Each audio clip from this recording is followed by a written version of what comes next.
Y después hicimos, y yo estuve en una plantación de un árbol, de un castaño y un carballo en los montes de Beade, porque nosotros le entregamos 700 castaños y robles a las comunidades de Montes de Vigo para proceder a plantarlos.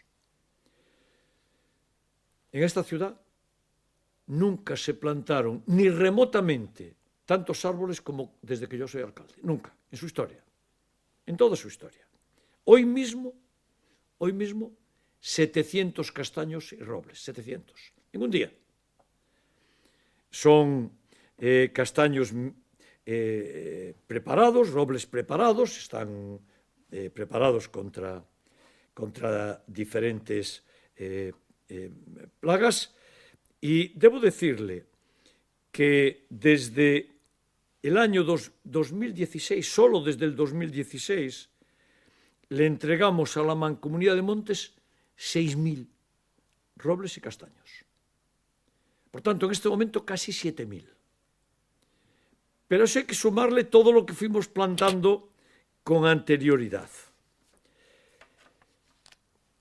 En Vigo hay, en el entorno urbano, en este momento hay 11.500 árboles. De esos 11.500, 6.000 se plantaron siendo yo alcalde. 6.000 en el entorno urbano se plantaron siendo yo alcalde. Y mañana mismo la cabalgata va a discurrir en una zona de un bosque. El bosque que plantamos en la avenida de Castelao de Colla. Yo recuerdo cuando tuvimos que cortar árboles que no estaban en condiciones en Colla, que había gente que protestaba. ¿Dónde están ahora los que protestaban ante el bosque que hay allí plantado con especies maravillosas que ya cobraron cuerpo? Y es un gran bosque toda la avenida de Castelao. ¿Dónde están los que hacían política protestando? Calladitos y mudos. Porque es una muestra de cómo se actúa. Pues de los 11.150 árboles que hay en la ciudad de Vigo, ámbito urbano, más de 6.000 se plantaron siendo yo alcalde.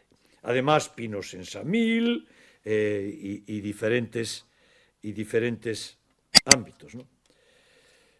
Por tanto, debo decirle que vamos a seguir plantando árboles en la ciudad de Vigo, que es un modelo.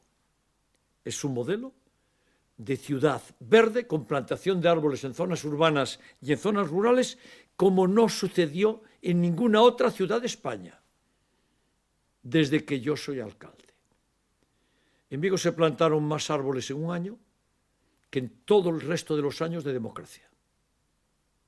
Que en todo el resto de los años de democracia. Y era lo que quería contarles. A partir de ahí